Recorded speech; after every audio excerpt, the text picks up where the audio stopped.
రాష్ట్ర ప్రజల తీర్పును గౌరవిస్తున్నాం. తెలుగుదేశం పార్టీ ప్రజలకు సుపరిపాలన అందిస్తుందని ఆశిస్తున్నామని కడప మేయర్ సురేష్ బాబు అన్నారు. నగరంలోని వైసీపీ కార్యాలయంలో మీడియా సమావేశం నిర్వహించారు.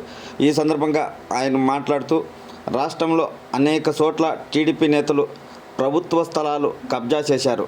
కడపలో కూడా కోట్ల రూపాయల స్థలాన్ని ఆక్రమించి టీడీపీ కార్యాలయాన్ని నిర్మించారని సురేష్ బాబు ఆరోపణలు చేశారు.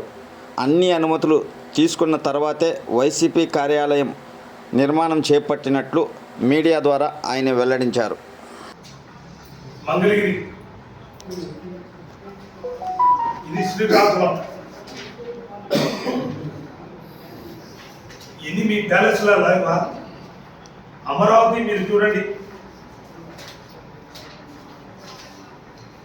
అమరావతి ఇది 3 ఎకరాలు నేషనల్ హైవేలో పక్కనే ఉన్నది. ఇది 400 కోట్లతో కట్టిన కన్స్ట్రక్షన్ అమరావతిలో.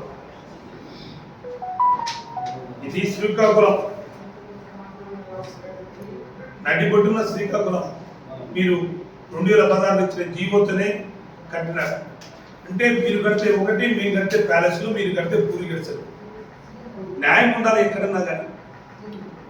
ఈరోజు హైదరాబాద్ ఉన్న ఎన్టీఆర్ ట్రస్ట్ని అది పార్టీ ఆఫీస్కి కేటాయించింది 1000 కోట్లు ఇద్దరు విలువ. మేమేమన్నా మీరు ప్యాలెస్లు కట్టారు, పూరి గుడిలో ఉన్నారు అని మేము అంటున్నామా? ఎన్ని జగన్ ప్యాలెస్లు కట్టినాడు. ఊరు వాడలా తిరిగేదానికి సొంత ఊళ్ళో ఏ ఊళ్ళో ప్యాలెస్లు కట్టుకుని నిర్మించే అనవాయితీ అని మాట్లాడతారు. మీరు ఇచ్చిన జీవోల ప్రకారం నిజంగా 2016 మేము ఇచ్చిన జీవో మీరు ఇచ్చిన జీవో.